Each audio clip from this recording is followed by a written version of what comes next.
Hello, we will begin in approximately 1 minute. Thank you.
Okay, let's begin.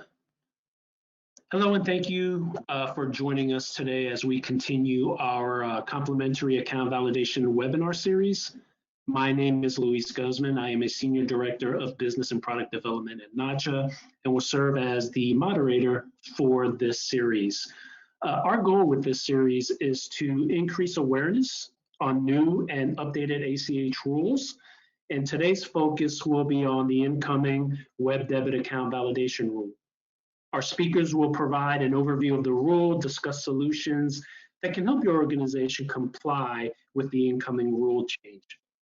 Today, we are featuring our preferred partner, ValidiFI.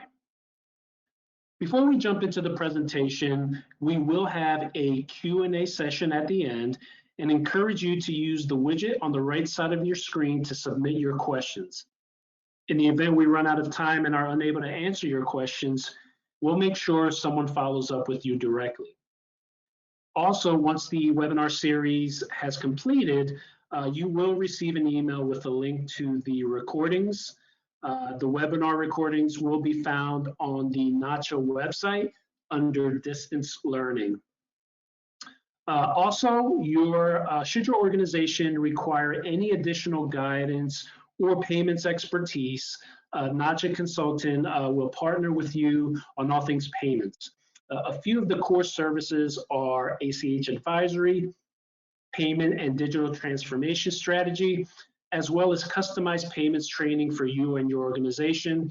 You can learn more about Nacha Consulting services by going to the Nacha homepage and clicking on the consulting link. Joining me today, we have Amy, who is a Senior Director of ACH Network Rules at Nacha, and Adam, who is the Director of Partnerships and Alliances at ValidiFI. Thank you both for participating in this presentation. Amy, take it away. Thank you so much, Luis, and welcome again, everyone. And thank you, Adam, for being here with us today. So I'm going to get started by giving some background on the rule itself, supplementing fraud detection standards for web debits. What exactly does that mean? What is the requirement, and what are we here trying to make sure that we are compliant with? So for a little bit of background, as long as we have had the web debit transaction, we have had a rule related to what originators need to do to maintain their fraud systems, and that they have to be commercially reasonable. So a few things, breaking down even that first sentence, that is important to understand is when I talk about a web debit, this is WEB, capital WEB, is an ACH SEC code that is used for a debit to a consumer account that it's all or part of the authorization took place over a wireless or unsecured network. So this could be the internet, over a laptop browser, could be text, mobile apps, and all kinds of things of that nature. Now we're even getting into new types of technologies that are happening over the internet with voice assistants and things. So all of these are categorized as a capital WEB web debit, again, if it's going to a consumer's account. An originator is the party that is creating that transaction. They are getting the authorization, the okay from that account holder, their customer, to be able to make this debit transaction. So from the very beginning, a couple of decades ago, we stated that an originator of a web debit has to have a commercially reasonable fraudulent transaction detection system in the rules. And in the guidelines, which is the second half of that book, we stated, related to the web debit rules, that an important element of that commercially reasonable fraudulent transaction detection system is the use of some kind of mechanism to perform account validation. The purpose of this being, of course, to protect the quality of the transactions in the network and to prevent questionable or fraudulent transactions from being processed on either end of the spectrum here. Those merchants and billers, they're processing partners, again, what we call originators, but those that are creating and taking the payment instructions are in the best position in the ACH network to be able to prevent this type of fraud, because they are the ones that are introducing the payments into the network as a result of the information that they're getting from their customer. So on the next slide, we see what actually has changed now. We have basically moved that language out of the guidelines and brought it up into the rules, because we were seeing when there were incidents that would occur that there was not a certain level of account validation that was happening within the industry. And so that language was moved out of the guidelines and up into the rule to make it very clear that account validation is part of a commercially reasonable fraudulent transaction detection system. So what does this mean in layman's terms? What are we really getting down to here? The first time a consumer checking account is used, and this is important, this is an and, it is going to be used in a capital WEB web debit, then a step must be taken to validate that that account number is good and open, is able to accept an ACH transaction. So this can be for the first time you're taking a payment from a brand new customer, or it could be an existing customer that has come in and now changed their account information, again, through some kind of online channel. On the excuse me, on the next slide, again, I want to make sure that we're really clear that this applies to all kinds of organizations. So we've had some other rules that have had some carve-outs or have looked at thresholds for different timelines for implementation based on volume. That's not the case with this rule. This rule applies to anybody that is going to be taking a consumer payment. And so when I say anybody, a non-consumer, anybody that is taking a consumer payment. So this can be a financial institution, this can be a merchant, a biller, it can be a government. And as I said, it does not matter in this case the size. If you are taking and initiating web payments, then if it is the first use of an account number, this rule would require you to validate it.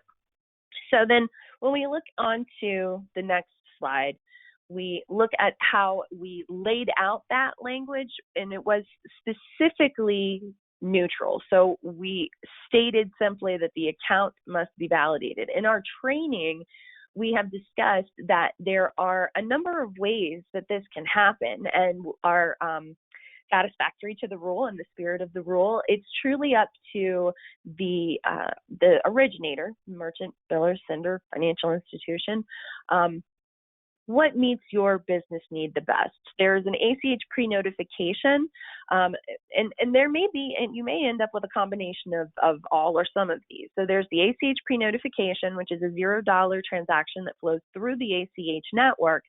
that when it's received on the other end, the financial institution will validate the account information, and if there's something wrong, it'll be returned, or if it needs to be corrected, then a correction message, a notification of change, will be sent back. Again, this works. This works for any account in the United States. There is a time period that it must take, though. The pre-note itself can be sent through the network, and then you're either waiting for a response, or if you get no response, meaning that everything is good under today's rules, you have to wait 3 days to originate the live transaction. So it works very well, but it's not the fastest thing. There is also the ACH micro transaction.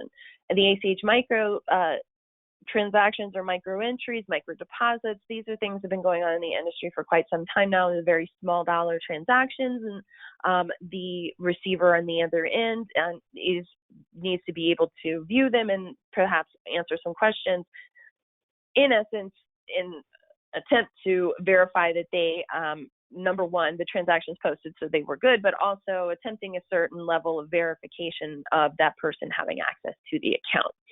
Then we move on, but again, there is some time that can happen with that because, again, transaction has to flow through the network, and then there has to be an action taken by the customer, and so there is, always a lag with that as well. And then we move on up the spectrum in terms of speed and potentially more information that is available with the commercially available services and some new capabilities that are coming out in the industry with APIs and account aggregation and things of that nature. And that's sort of what we're doing this series on, are these services that are available.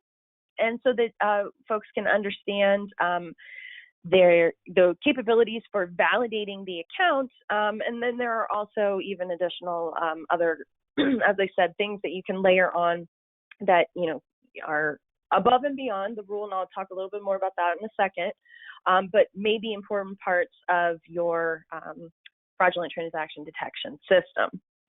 So lots of different options. And again, you got to kind of weigh the pros and cons, and it might end up in some kind of a combination there.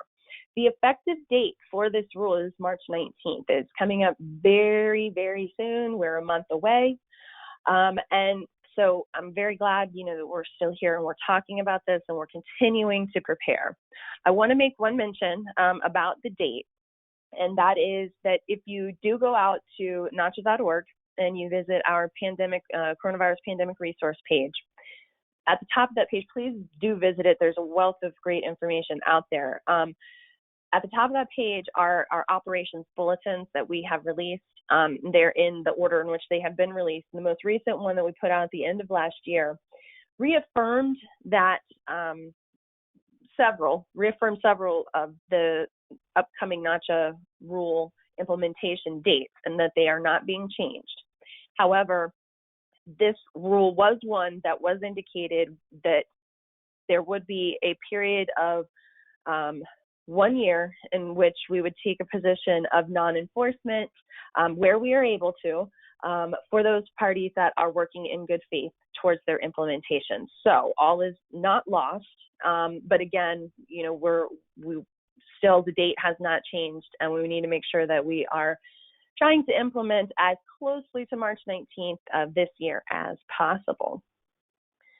So when we go on to the next slide, whenever we do a rule change, we always have to perform an analysis, and we gather input from a lot of different sources, including the industry, because we know that we got to look at the impacts of these changes as well as the benefits. So it's understood that part of the reason that this was happening was because account validation was not widely in place in the industry. And so as a result, that means that there were going to be ACH originators who were going to have to make some changes to their fraudulent transaction detection systems, either updating them, upgrading them, or implementing something if you don't have anything at all today. And of course, there's always a cost with an implementation, and also looking at, would this increase the cost of processing the transactions?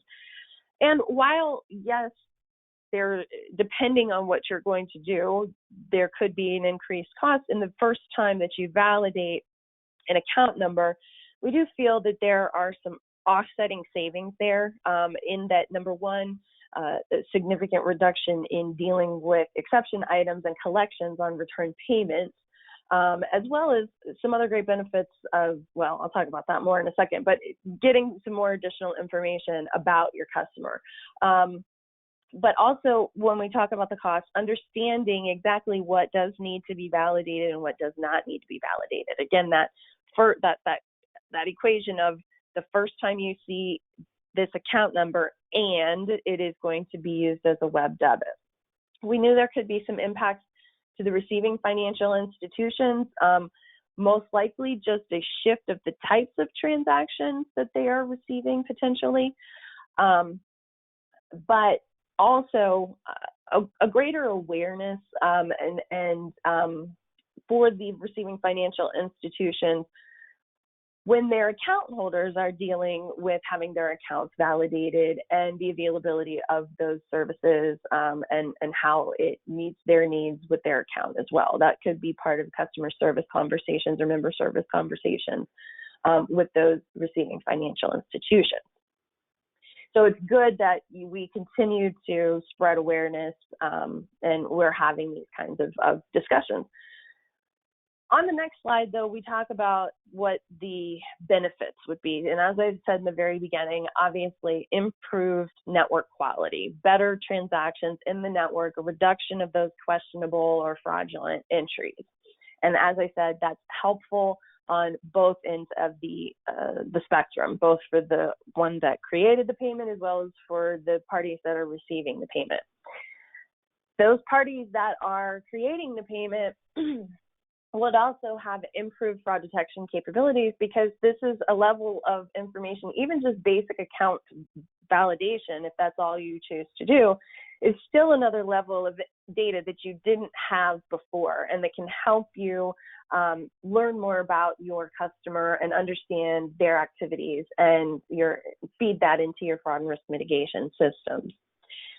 Hopeful that, as I said, that we're going to, continue to have these discussions. Obviously, we have raised awareness significantly in the industry about account validation, even amongst financial institutions. And so as people continue to talk, and there is definitely a need, we can continue to see different folks taking advantage of different kinds of innovation in this space.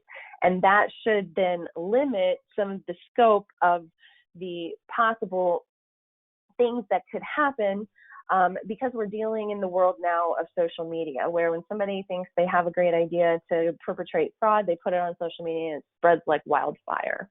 And this will help to tamper that. So when we look on to the next slide, I want to mention about the reason that we're doing this. We get that question a lot, because some folks ask about matching with the name, and if you're not matching with the name, are you preventing identity theft? This is a different use case. This is validating the account number, and this is an example of, actually this has happened several times, of where this happens, where a routing number perhaps is posted somewhere with some kind of instructions as to how to use that routing number be able to pay your bills. This is all sort of along the lines of the old abominable pay your bills. The government has money for you, and this is how you access it. These debits will come into the financial institution. In this instance, in this slide, it says 900. Another time, it happened to another financial institution, 10,000 in a couple of days. And for these financial institutions, they're very small, and this is about either their monthly or annual amount of debit transactions that they're receiving in a number of days. So this obviously is problematic for the financial institution. They start returning these payments back, but they're going back to all different kinds of originators, all different kinds of senders, merchants, billers. And until a little bit of time goes by, or they're returned with a questionable flag on them, folks might not even know that this is going on and that people are entering these bad payments into their system. And so while this is really bad for the receiving financial institution, for their financial position, as well as all the work that they have to do and everything, this is also very bad for the originator, the one that ended up having to take this payment and then take it back because it was no good. There's one of two things that are going to happen. Is either you're going to have an uncomfortable conversation with a customer who didn't realize they were doing something wrong, or somebody is actually really trying to defraud you and get away with your stuff.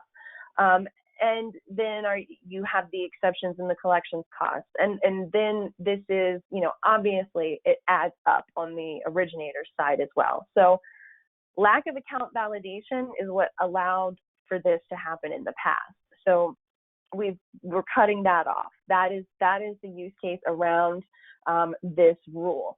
Now, on to the next slide, I want to mention our frequently asked questions. And every time we have a rule change, it gets its own web page, and the part of that is an FAQ section, and we continually will update those FAQs. So please go out and check them if you haven't lately. We have updated them in the last few months. A couple more things that I just want to point out is around that equation. Is this the first time I'm seeing the account number and it's going to be a web debit?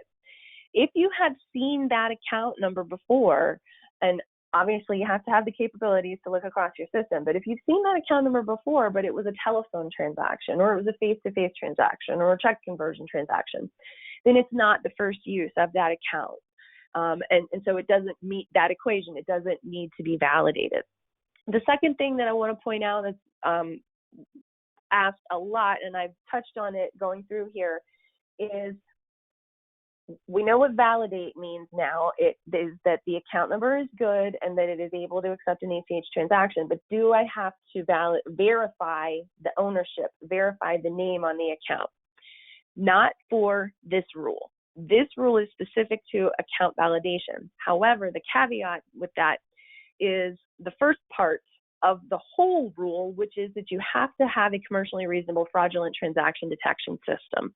So if there are 95 of a specific type of online merchant, 94 of them are performing account verification. They're verifying the name and the ownership of the account. It's no longer commercially reasonable for 95th one to no longer do that. So it's important to understand, what's going on around you, what is commercially reasonable in your space for your entire fraudulent transaction detection system. Okay, and then on the next slide is one of our recently updated FAQs, and this one, the next one, and onto the next slide are all related, and they're really good to read together, and they have to do with understanding what's commercially reasonable when dealing with account validation systems, and if they have to have 100% coverage, what happens if we get back something called a no-hit, meaning the system doesn't have information on that account. And these FAQs have been updated to say that a commercially reasonable system does not have to cover 100% of accounts. There are other actions and other things that you can look at either in conjunction with your vendor or your own internal information about your customer and your own risk mitigation systems that can help you make the decision as to whether or not you want to go ahead and originate that transaction of those that you may get a no-hit on. You still do have the option of falling back to something like a pre-note or a micro transaction, and there are lots of different options perhaps the vendor may have, but the updates to these FAQs really cover that kind of stuff. So again, if you haven't seen them lately, I encourage you to please go ahead and go check them out. And so the last thing that I just quickly wanted to mention there about how do I prepare, you're doing that now. Make sure that you are contacting your financial institution or your payments or technology provider, getting in touch with vendors. get that information that you need to know what's going on around you. Can you help me with that? Do you have any kind of info on what's going on in my industry? Then create your implementation plan. That has to include vendor selection. And then you can see all of this, and I'll talk more about it, but just remember also your policies and your procedures and your documentation. There's going to be changes in your payment process. That's something that could potentially impact your customer service. And so these are other updates down the line that you need to think about in your planning. And so with that, I've really covered, then the rule and what it is that we're here to solve for. And I would love to introduce Adam with ValidiFI and ask him to take it over and tell you about how they can help. Good afternoon. I am Adam DeVeroli, the Director of Partnerships and Alliances at ValidiFI. Before I get started, I really want to thank Luis and Amy for providing us with some incredible insight into the WEB Debit Rule and the changes that are going into effect on March 19th. Before we dive into ValidiFI's solutions, let me first tell you who ValidiFI is. ValidiFI is a digital platform provider using banking and payment data for account opening, management, payment facilitation, risk mitigation, and compliance. Our data and technologies improve offerings, operational efficiencies, reduce risks, and automates the digital process. Luis, next slide. Thank you. As the effective date of the rule gets closer, I am finding myself on more and more calls with partners and customers about the WEB Debit Rule. And one of the first questions that I'm always asked by customers is, what sets ValidiFI apart? And my answer usually consists of a few points. First and foremost, ValidiFI is a combined solution provider, essentially a one-stop shop. And what I mean by that is that we offer multiple solutions to provide a comprehensive account validation strategy, consisting of both credentialed and non-credentialed solutions, both of which we will cover shortly. In addition to providing multiple options for account validation, ValidiFI also offers additional KYC services, which are often used in conjunction with account opening and initial payment attempts. And my third point is that we incorporate data science. Our account validation solutions incorporate both authoritative and predictive tools, which are combined and delivered in very simple and easy to implement responses. We understand that some customers do not have robust fraud and analytics teams, and it is our goal to do the heavy lifting for you. And my fourth and final point is that ValidiFI has what we refer to as Omni-Sourced bank and payment data. And what we mean by that is we source data from all different types of sources, including financial institutions, payment processors, money service businesses, as well as directly from merchants themselves. Our Omni-Sourced approach at procuring the data provides our customers with the highest level of coverage, service, and accuracy for banking and payment data. Next slide. As I mentioned a few slides ago, ValidiFI is a combined solution provider, meaning we offer multiple solutions to provide a comprehensive account validation strategy, consisting of both credentialed and non-credentialed solutions. If you're not familiar with the term credentialed or non-credentialed, it essentially means, does the service require the consumer or business's online banking credentials to validate the account? Whereas non-credentialed is the inverse, meaning you do not need the consumer or business to provide their online banking credentials. So how do you decide which type of solution is a best fit for your business? Well, in short, it depends. It depends on many factors, one of which being the industry you do business in. If you happen to be doing business in an industry with a higher propensity for fraud, you may want to rely on a more authoritative source of account validation, such as bank aggregation, which is a credentialed service. Now, even though bank aggregation is one of the most authoritative forms of account validation, it does come with a major drawback, and that drawback is friction. Introducing a credentialed bank account validation tool to your workflow will introduce a level of friction which was not there previously. That being said, are consumers still willing to complete the onboarding or payment process with this level of friction? And once again, my answer is, it depends. It truly depends on the product or service that the consumer is signing up for. For example, a consumer signing up for a financial product, such as a loan, is going to be more willing to validate their bank account using their online banking credentials compared to a consumer enrolling in automated ACH payments for their homeowners association or a monthly gift box service. And for that reason, there is always a need for non-credentialed account validation services. Non-credentialed services require zero interaction or intervention from the consumer, essentially making the validation process frictionless. The downside with non-credentialed solutions is that they may be less authoritative or up to date compared to its credentialed counterpart. When you use a non-credentialed account validation service, you are using a database service. The databases are updated on a regularly scheduled basis, so information can be outdated by days, weeks, or sometimes even months. And that is why it's important to develop an account validation strategy. The strategy that you deploy will be based off of some of the factors I mentioned on the previous slides, such as the industry, the propensity for fraud, and what your customer workflow and experience is today. And based on those factors, you may decide to choose a single service or to even waterfall multiple services. You may be asking yourself, why would we waterfall to multiple services? Well, it really comes down to your tolerance of risk.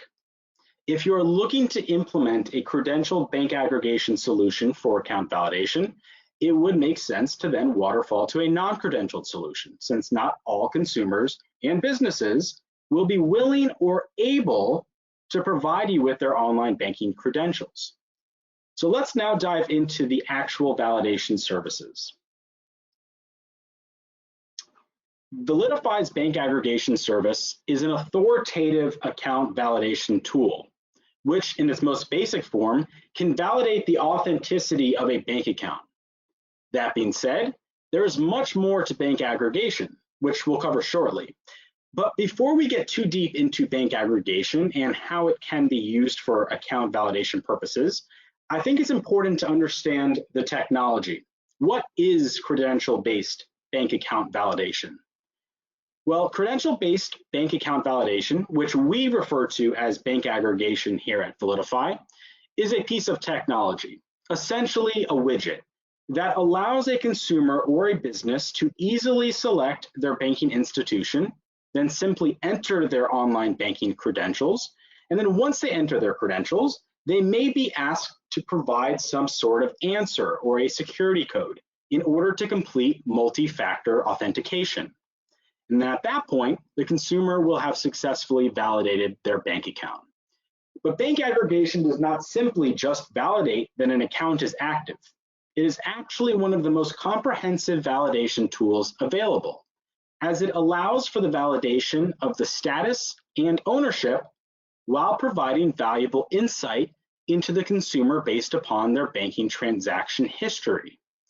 That being said, Nacha has stated that validating ownership of a bank account is not necessarily required under the updated rule. What they are suggesting is that the originator use commercially reasonable practices for their business model and risk profile, and how it compares to similarly situated originators. Now, this is a very, very, very important concept to focus on. Nacha suggesting that your account validation strategy should be in line with what your industry peers are doing. So if you happen to be in an industry with a higher propensity for fraud, such as lending, it may be commercially reasonable for you to utilize an ownership verification tool as part of your fraud detection system, especially if other lenders in your space are doing so.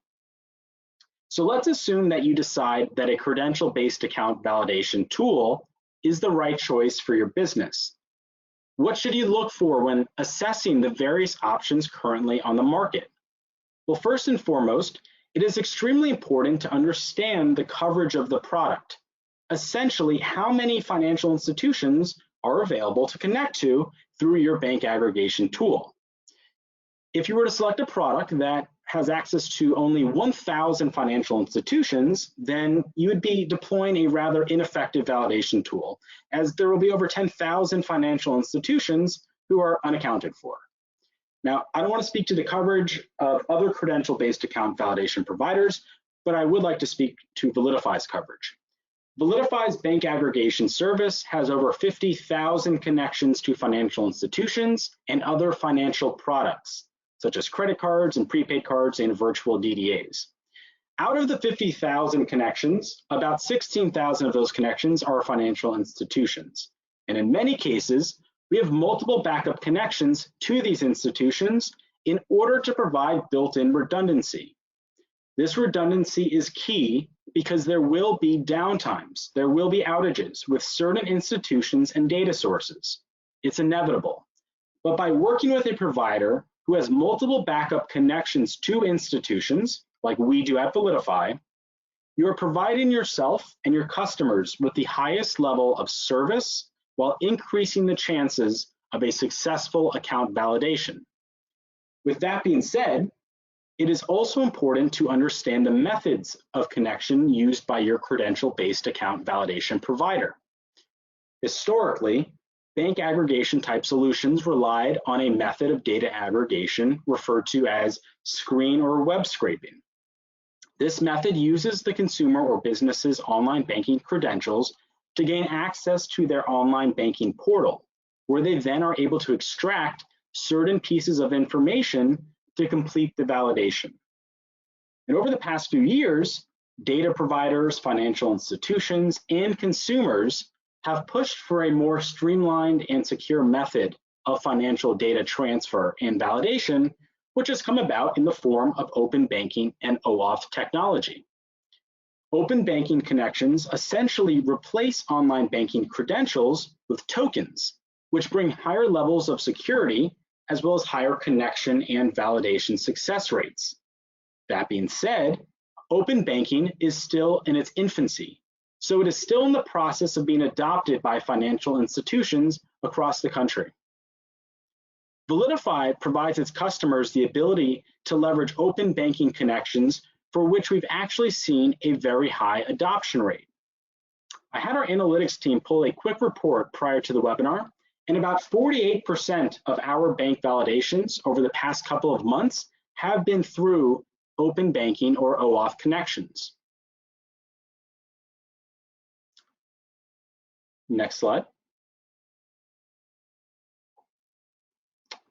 So besides the amount and types of connections possible through credential-based account validation, what other capabilities does ValidiFI's bank aggregation service provide?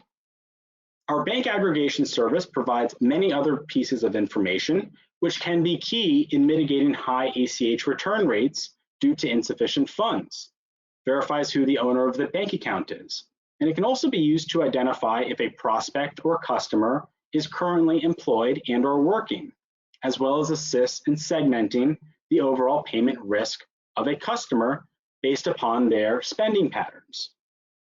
Now, I know I just mentioned a ton of different capabilities, so we'll dive into each of them individually. Let's start first with mitigating high ACH returns due to insufficient funds. Our bank aggregation service provides you with real-time insight into both the current and available balance in the bank account connected, which obviously provides you with visibility into your customer's bank account balance at the time of payment. It's actually quite simple. If you know that the funds are not available, you may want to refrain from actually processing an ACH payment. Whereas if you know that the funds are available, you have a lesser chance of receiving the all too expensive R1 return. And as I mentioned previously, our bank aggregation service can also verify ownership of the bank account. Our bank aggregation service provides two add-ons called Account and Identity, which provide you with the full routing and account number associated with the bank account connected, as well as the full first and last name of the account owner, as well as their mailing address, email address, and phone number. These attributes can of course be used to verify the information you have already collected, but can also be used to assist in pre-filling applications or forms, reducing the amount of application fatigue that consumers often experience. Our bank aggregation service can also be used to identify if the consumer is currently employed and or working. This is done by identifying certain patterns within their online banking transactions. The type of patterns we are able to highlight are things such as signs of regular direct deposit from the same sender with similar transaction descriptors and amounts. And based upon this information, it would be safe to assume that the consumer is steadily employed. Another way that our customers make use of our bank aggregation tool is by segmenting the risk of their prospects and customers based upon the transaction history within their online banking account. Our customers are able to assess things like the consumer spending habits and their debt-to-income ratio. That being said, assessing the risk of a consumer based upon the transactions within their account is really only possible with the proper cleansing, normalization, and categorization of the transaction descriptors. Now, that may seem rather obvious, but I encourage you to look at your bank statement, and you'll notice that many of the transaction descriptors include the use of abbreviations and codes. And that's where ValidiFI provides significant value. ValidiFI's underlying bank aggregation technology properly cleanses, normalizes, and categorizes each transaction, providing you with accurate and actionable data. And the last feature and capability, which we will cover for our bank aggregation tool, is the ability for continued monitoring. Depending on the industry you are in and what your use case is, you may be interested in having ongoing visibility into the consumer's bank account and into their overall financial health. And it goes without saying that this feature is only available if and when you have permission from the consumer to do so, but can be extremely valuable for monitoring the bank account's validity moving forward, as well as continued balance and funds verification for reoccurring payments. And as you can probably tell, I'm clearly an advocate of including credential-based account validation tools to your strategy when able. That being said, I do understand that it is not always possible and that there is a need for non-credentialed, frictionless account validation tools. So we'll spend the next few minutes reviewing what options ValidiFI has available. In order to provide a predictive, compliant, and actionable non-credentialed account validation service to our customers, we developed our account validation suite. Our account validation suite of services introduce a new standard for authenticating and validating bank accounts. This innovative suite of services verify the legitimacy of a bank account, whether an account is open, can it be found at the bank, does the account structure match, is the account prohibited for certain types of transactions, and are we able to detect any signs of fraud prior to payment processing? Leveraging the largest data lake of financial information in the industry, we eliminate the need to assess and integrate multiple sources. Account Validation's real-time analytics provide straightforward results to combat fraud, mitigate operational risk, and meet compliance and regulatory objectives. Our account validation services provide both summarized response codes as well as some additional actionable attributes. And with that being said, we have customers in all different types of industries who are looking for varying levels of account validation. And for that reason, we offer a standard, enhanced, and advanced account validation, each one being slightly more authoritative than the previous option. Before we jump into what is included in each level of ValidiFI's account validation service, I think it would be a good idea to talk about the coverage. Similarly to the credential-based account validation solutions, it is very important to ensure that the product that you choose has significant coverage as to not provide massive blind spots on certain populations.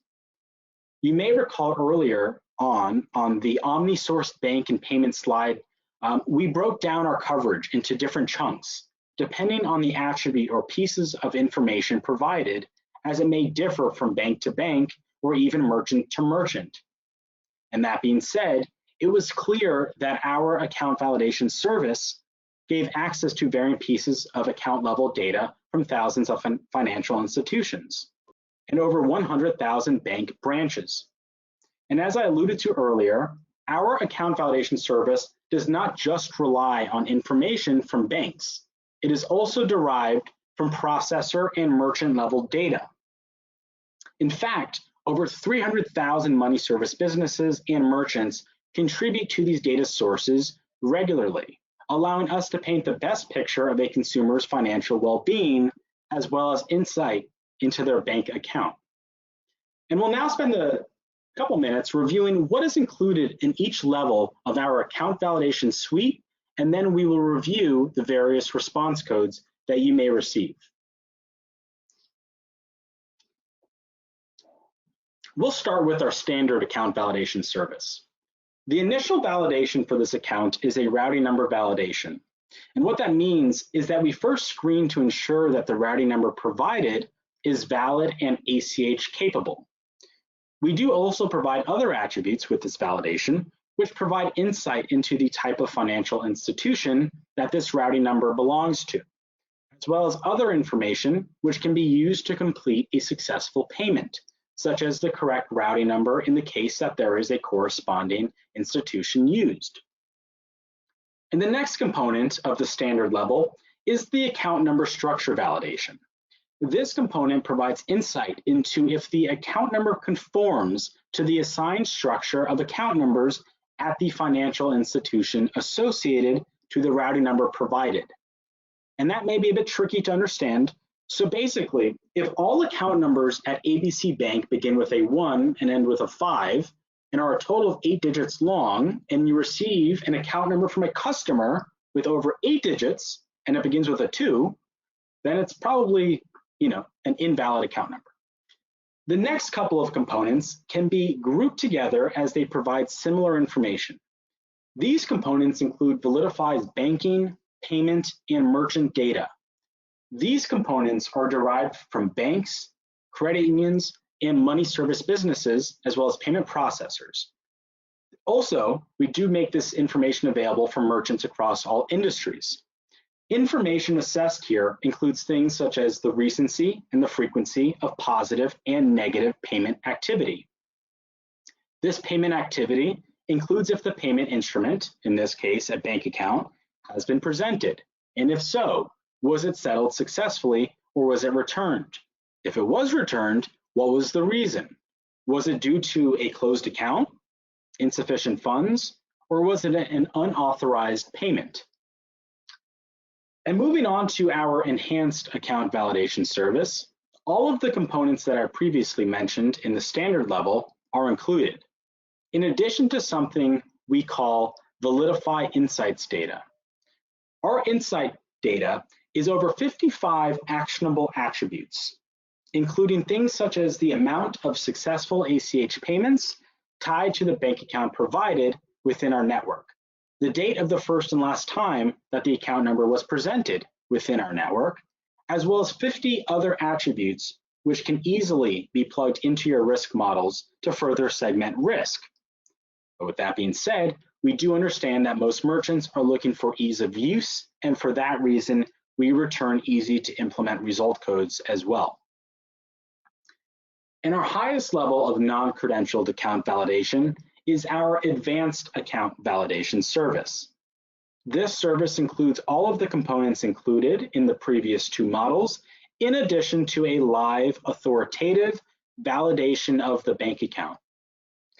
This additional component provides back a response informing you that the account is valid, invalid, were unable to be located at the financial institution associated with the routing number provided. This component is available for over 3,000 financial institutions, including major institutions, which alone make up over 70% of DDAs or checking accounts in the United States. And with all that being said, the addition of this component does increase the response time for our account validation service. The average response time for the previous two levels, standard and enhanced, is about 2 seconds, which fits into pretty much everyone's workflow seamlessly. Whereas the average response time for our advanced version is about 30 seconds. This added time to the response may not work for certain industries, depending on your customer workflow and user experience. That being said, in situations where you're looking for an authoritative account validation tool with zero friction for the consumer, then our advanced account validation service is truly best in class. And as I mentioned earlier, all three levels of our account validation service provide back an actionable result code, which can be easily implemented into your current workflow. We will spend the next few minutes reviewing the codes as well as their descriptions. Our codes can be segmented into different groupings based on the severity of risk as well as the reason for the risk. For example, if the routing number is invalid or is the account number structure invalid.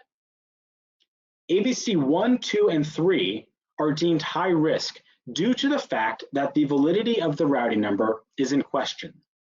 For example, ABC 1 is able to identify that the structure of the routing number is invalid, and that can be determined due to the fact that the routing number provided is not 9 digits. Whereas ABC 2 and 3 are able to identify that the routing number is either suspected of being invalid due to history of that routing number being returned for invalid routing number purposes, or we're unable to locate the routing number on the ABA's list of current and retired routing numbers. ABC 4 and 5 are able to identify other types of issues with the routing number, which may prevent a successful payment, such as the routing number not having the capability to perform ACH payments, or if the routing number is no longer active, or even in some cases, a specialty type of routing number, such as a traveler's check, is used. ABC 6 and 8 are returned when there is reason to believe that the account number is invalid due to it not conforming to the assigned structure for that routing number. You may recall my example earlier with ABC Bank, where the assigned account number length is 5 digits for all accounts at the institution, and a customer provides an account number with 8 or more digits. If you recall, in that scenario, it was safe to assume that the account number provided is invalid. Now jumping to ABC 7, this will be returned when the account is valid, it's active, and is ACH capable, but there is history of administrative returns or stop payments associated with this account number. And moving on to ABC 9, this is a suspected high-risk bank account due to the account having a history of returns due to closed or suspended accounts, or has evidence of suspected fraud. ABC 10 is more of a medium risk response code, as there is limited history for this account. The routing number is valid, it's active, it's ACH capable, and there has also been no history within ValidiFI's database of the account number being closed or suspended. And our last response code is ABC 11, which is a low risk response due to the fact that the routing number is valid, active, has ACH capability. The bank account number also conforms to the valid structure. The bank account number also has not been reported closed, suspended, fraudulent, or flagged for suspicious activity, as well as positive history with that bank account within ValidiFI's database. And as I mentioned in the beginning of the webinar, ValidiFI is a combined solution provider, similar to a one-stop shop. And for that reason, we do offer other due diligence type services to account validation, such as basic KYC compliance screenings, which you may already utilize at the time of account opening or customer onboarding. These services include confirming the consumer or business's name, their address, SSN or EIN, OFAC checks, sanction screens, politically exposed party checks, and much more. And we're getting close to the end of the hour, and I'd like to leave some time for questions and answers that you may have for ValidiFI and or Nacha. If you'd like to schedule some time to meet with our team to review your current account validation strategy and to learn how ValidiFI can assist in strengthening and streamlining your strategy in preparation for the March 19th rule change, you can contact us at the email address on the screen right now, or visit our website, validify.com, and fill out a contact form. And with that being said, I would like to sincerely thank Amy and Luis and the rest of the Nacha organization for organizing this series of webinars. I know I have thoroughly enjoyed them thus far, and I'm certain that they have all brought tremendous value to Nacha's members. Thank you, Amy. Can you hear me okay? Is it coming through? Yes, we can hear you now. Okay, we experienced pretty significant technical difficulties there, Adam, Amy, and everyone that's attending, so our apologies for that. We will have a recording of the presentation available early next week. And always you can follow up with Adam to talk about the slides directly. Again, we apologize for those technical difficulties. We do have some questions here. And let's start with, Amy, I believe this one, let's see. Well, it could be for you as well, Adam. In a new account opening scenario, will account validation delay the account opening process? Will it be seamless for the customer? So I'll take it from the quick Nacha point of view, because that's very fast, and to say that from the Nacha point of view, you are able to hold funds in certain scenarios where you are researching. So from the Nacha perspective, that's really an internal decision, and I'll let Adam take that from a product perspective. Yeah, absolutely. And I'd actually agree with you, Amy. I mean, it is a internal decision for your organization. Our tools are real time, so they will provide you with the insight immediately, right? Whenever you make that request to us. So at that point, you guys are able to make the decision. Would you like to continue and proceed with the account opening, or have some type of delayed opening or response? Okay, we have another question here, and it's for commercial banking use case, who is responsible for the account validation? Is it the originator? And for example, is that like a Costco or a Walmart or the ODFI? So from a regulatory perspective, it depends on the contract. So the Nacha operating rules bind the financial institutions. This rule speaks to the way that it is worded is the originator of that transaction. Now, some originators use third parties, whether it's a third party service provider, a third party sender, and there could be layers there. So ultimately, each party is going to be bound under those contracts to abide by the Nacha operating rules. However, it can be a service level decision as to where you're contracting for those services to happen. So a third-party service provider might be allowing that originator to meet their compliance requirements. Thank you, Amy. Adam, for your credential-based account validation, can you speak a little bit about coverage in areas, for example, like Puerto Rico? Yeah, so we have coverage with over 16,000 financial institutions. I'm not 100% specific on Puerto Rico, but we can definitely follow up after this webinar. If you'd like to reach out to me directly, I can absolutely find out that information. Thank you. I know we are coming up against the clock, but I'll try to squeeze in a few more. Can you talk a little bit about what an implementation looks like? I guess with a minute here going. Yes, absolutely. So we kind of talked about two different types of solutions, credentialed and non-credentialed. And the implementation and integration can be very similar, but it can be slightly different. And that's just because one of the solutions, the credential, solution is consumer facing, right? There's a widget that the consumer has to interact with. So at ValidiFI, we offer multiple different ways for you to integrate that solution. You can do it with zero integration, actually. That's one of the options. That's where you would actually leverage our data portal, where all of our data services reside with zero integration at all. And you can send a request to a consumer. You also have the ability to just kind of drop in a couple lines of JavaScript onto your web page, which will load that widget, and it's a completely seamless experience for you at that point.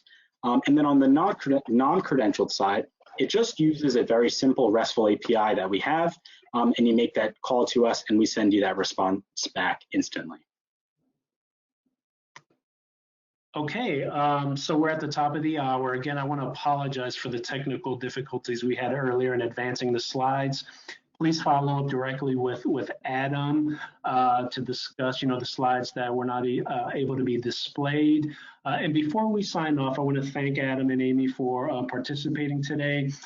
Adam, any last thoughts or comments you wanted to share before we sign off? Not really. I mean, we're so thankful to be part of the Nacha organization as a preferred partner. We really hope that we bring tremendous value to Nacha's members, and we look forward to working with many of you guys over the next couple of months and years. Thanks, Adam. And as Amy mentioned during her presentation, a lot of information can be found on the Nacha website. There's a lot of resources for whatever your role is in this payment space. So there's corporates, financial institutions, just a wealth of information that you can find on the Nacha site. I want to thank you again for joining us today. And for the technical difficulties, we do apologize. A link to this recording will be available that will have all the slides. So thank you, and enjoy the rest of your day.